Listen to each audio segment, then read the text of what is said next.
नमस्कार, ये आकाशवाणी चंडीगढ़ है। अब आप अमन सैनी से प्रादेशिक समाचार सुनिए। पहले इस बुलेटिन के मुख्य समाचार। लोकसभा में आज ऑपरेशन सिंदूर पर विशेष चर्चा शुरू हुई। रक्षा मंत्री राजनाथ सिंह ने कहा कि भारतीय सेना ने पहलगाम में पर्यटकों पर हुए हमले का पाकिस्तान को माकूल जवाब दिया।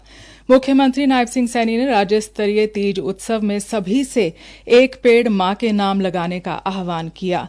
मुख्यमंत्री ने गर्भवती महिलाओं की देखरेख के लिए लाडो सखी योजना का शुभारंभ किया। मुख्यमंत्री नायब सिंह ने अंबाला के खेल स्टेडियम में सिंथेटिक ट्रैक बनाए जाने और अंबाला शहर के नागरिक अस्पताल में डॉक्टरों के आवास के लिए 20 करोड़ रुपए देने की घोषणा की। और खाद्य आपूर्ति मामले मंत्री राजेश नागर ने कहा कि 10 तारीख से पहले डिपो पर राशन न पहुंचने पर जिम्मेदार अधिकारी के खिलाफ कार्रवाई की जाएगी। अब समाचार विस्तार से। लोकसभा में आज ऑपरेशन सिंदूर पर विशेष चर्चा शुरू हुई। रक्षा मंत्री राजनाथ सिंह ने जम्मू कश्मीर के पहलगाम में हुए आतंकवादी हमले के जवाब को भारत की सशक्त, सफल और निर्णायक सैन्य कार्रवाई बताया। चर्चा की शुरुआत करते हुए उन्होंने कहा कि सरकार ने पाकिस्तान को यह कड़ा संदेश दिया कि आतंकवाद और बातचीत साथ साथ नहीं चल सकते। उन्होंने कहा कि पहलगाम में पर्यटकों पर कायरतापूर्ण हमले के जवाब में भारतीय सेना ने पाकिस्तान को माकूल जवाब दिया। 7 मई 2025 को रात्रि 1:05 भारतीय सशस्त्र बलों ने ऑपरेशन सिंदूर प्रारंभ किया, जिसमें पाकिस्तान और पाक ऑक्युपाइड कश्मीर में भारत के खिलाफ आतंकी गतिविधियों से जुड़े 9 स्थानों को निशाना बनाया गया। इनमें से 7 आतंकी शिविरों को भारतीय सेना ने पूरी तरह से नष्ट कर, जबकि भारतीय वायुसेना ने मुरीदके और बहावलपुर को नेस्त नाबूद किया, जो लश्कर-ए-तोयबा और जैश-ए मोहम्मद के केंद्र जानकर पूरे सदन को प्रसन्नता होगी कि विदिन 22 मिनट्स पूरा ऑपरेशन समाप्त और हमने आतंकवादियों को उनके घर में घुसकर मारा। सशस्त्र बलों ने हमारी माताओं और बहनों के सिंदूर का बदला लिया। श्री सिंह ने कहा कि भारत की कार्रवाई पाकिस्तान में आतंकी ढांचे को निशाना बनाने के उद्देश्य से की गई थी। एक अनुमान के अनुसार 100 से अधिक आतंकवादी, उनके ट्रेनर, उनके प्रशिक्षक, उनके हैंडलर लश्कर-ए-तोयबा और हिजबुल मुजाहिदीन जैसे आतंकवादी संगठनों से संबंधित। ये वही आतंकी संगठन हैं जिन्होंने पाकिस्तान की सेना और ISI का जिन्हें खुला समर्थन प्राप्त है। रक्षा मंत्री राजनाथ सिंह ने कहा कि भारत का जवाब उकसावे के लिए नहीं बल्कि नपातुला था। ऑपरेशन सिंदूर के दौरान सेना के साहस की सराहना करते हुए रक्षा मंत्री ने कहा कि पाकिस्तान के हमले का प्रभावी जवाब दिया गया और अत्यधिक उन्नत वायु रक्षा प्रणाली S-400 तथा आकाश मिसाइल सिस्टम का उपयोग किया गया। उन्होंने इस बात पर बल दिया कि पाकिस्तानी हमले में भारत की कोई भी महत्वपूर्ण संपत्ति नष्ट नहीं हुई। उन्होंने यह दावे खारिज कर दिए कि भारत और पाकिस्तान के बीच संघर्ष विराम की घोषणा किसी भी तरह के दबाव में की गई। रक्षा मंत्री ने कहा कि प्रधानमंत्री नरेंद्र मोदी के नेतृत्व में भारत आतंकवाद से निपटने के लिए किसी भी हद तक जाएगा। विपक्ष की आलोचना करते हुए श्री सिंह ने कहा कि उसके कुछ सदस्य पूछते रहे हैं कि भारत के कितने विमान गिराए गए। श्री सिंह ने कहा कि विपक्ष के ऐसे सवाल राष्ट्रीय धारणाओं का पर्याप्त प्रतिनिधित्व नहीं करते। मुख्यमंत्री नायब सिंह सैनी ने आज सभी से एक पेड़ मां के नाम लगाने का आह्वान किया। अंबाला के अनाज मंडी में आयोजित राज्य स्तरीय तीज उत्सव को मुख्य अतिथि के तौर पर संबोधित करते हुए उन्होंने कहा, हर एक परिवार का ये कार्यक्रम है। आप सभी मेरे परिवार के हिस्सा हो। आज आपके साथ इस खुशी के पल साझा कर रहा हूँ। ऐसे आयोजनों से हमें आपस में जुड़ने और एक दूसरे को समझने का ये अवसर मिलता है। तीज का यह त्योहार सीधे ही हरियाली से जुड़ा हुआ है। हम पेड़ लगाएं तभी सावन में हरियाली आएगी। जो आदरणीय मोदी जी ने कहा है, एक पेड़ माँ के नाम, उसके साथ हम बहनों को जुड़ करके एक पेड़ अवश्य लगाना चाहिए। मुख्यमंत्री ने कहा कि तीज पर संकल्प लें कि हर कोई एक पेड़ अवश्य लगाए। इस दौरान मुख्यमंत्री ने गर्भवती महिलाओं की देखरेख के लिए लाडो सखी योजना का शुभ आरंभ भी किया। मुख्यमंत्री द्वारा लाडो सखी योजना का पोस्टर भी जारी किया गया।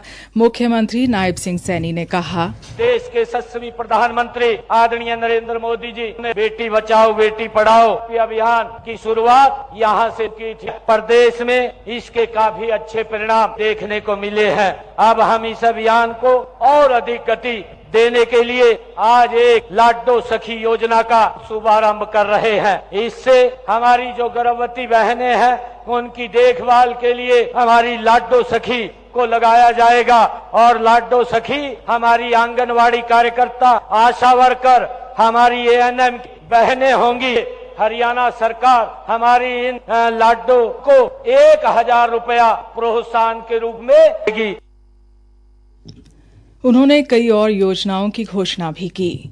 हम आंगनवाड़ी को नवीनतम तकनीक से लैस कर रहे हैं। आज से मैं इसमें बढ़ते कदम डिजिटल बाल कार्यक्रम की शुरुआत की घोषणा करता हूं। यह कार्यक्रम आंगनवाड़ी कार्यकर्ताओं की नन्हे बच्चों की देखभाल और शिक्षा में मदद करेगा। आज कुछ और पहलों की मैं यहां पर घोषणा करता हूं। हरियाणा स्टार्टअप्स नीति में 50% हमारी लाभार्थी महिलाओं के नेतृत्व वाले स्टार्टअप होंगे और छोटी उम्र में उद्यमशीलता में रुचि को बढ़ाने के लिए छात्राओं को 10,000 डू इट योरसेल्फ किट वितरित की जाएंगी। प्रदेश के विभिन्न जिलों से आई महिलाओं को कोथली भी भेंट की गई। कार्यक्रम से पहले मुख्यमंत्री ने अंबाला शहर में कपड़ा मार्केट में बनी नई पार्किंग का उद्घाटन भी किया। उन्होंने तीज उत्सव पर लगाई गई प्रदर्शनी का अवलोकन भी किया और एक स्टॉल पर जाकर हाथ से चक्की भी चलाई। कार्यक्रम में परिवहन मंत्री अनिल विज, पूर्व मंत्री असीम गोयल, भाजपा प्रदेश अध्यक्ष मोहन लाल बड़ौली, मंत्री श्रुति चौधरी, राज्य मंत्री राजेश नागर, बंतो कटारिया व अन्य वरिष्ठ नेता व कार्यकर्ता उपस्थित रहे।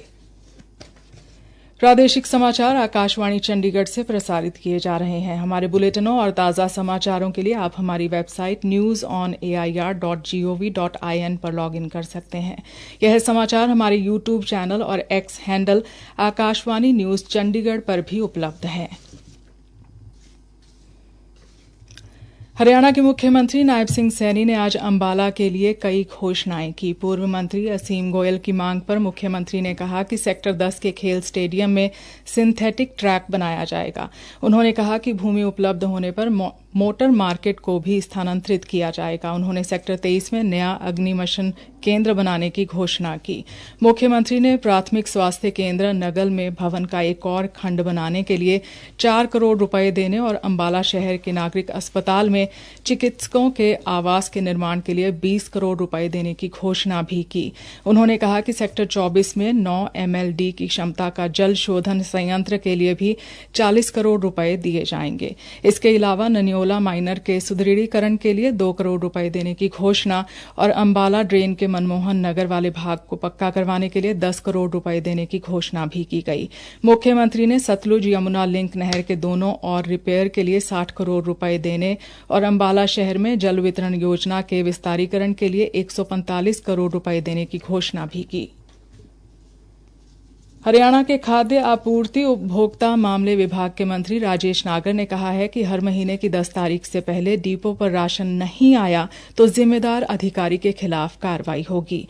आज शाहबाद में मीडिया को संबोधित करते हुए उन्होंने कहा, देखो, हर महीने की हमने डेट फिक्स कर दी है। हर महीने की 10 तारीख से पहले अगर कोई राशन नहीं किसी डिपो पर आता है तो जो भी इसके लिए जिम्मेदार है, रात के 2 बजे भी कोई व्यक्ति उनसे मिल सकता है और लोगों की जो बात सुनने के लिए चाहे कितनी भीड़ हो उनको मिलकर की बात को सुनकर समस्या को हल करते हैं।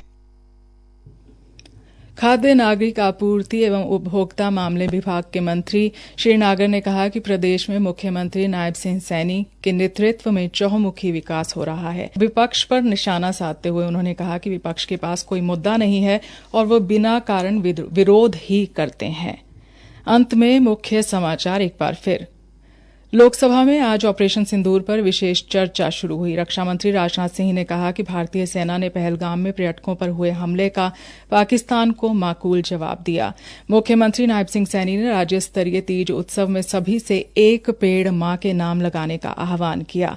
मुख्यमंत्री ने गर्भवती महिलाओं की देखरेख के लिए लाडो सखी योजना का शुभ आरंभ किया।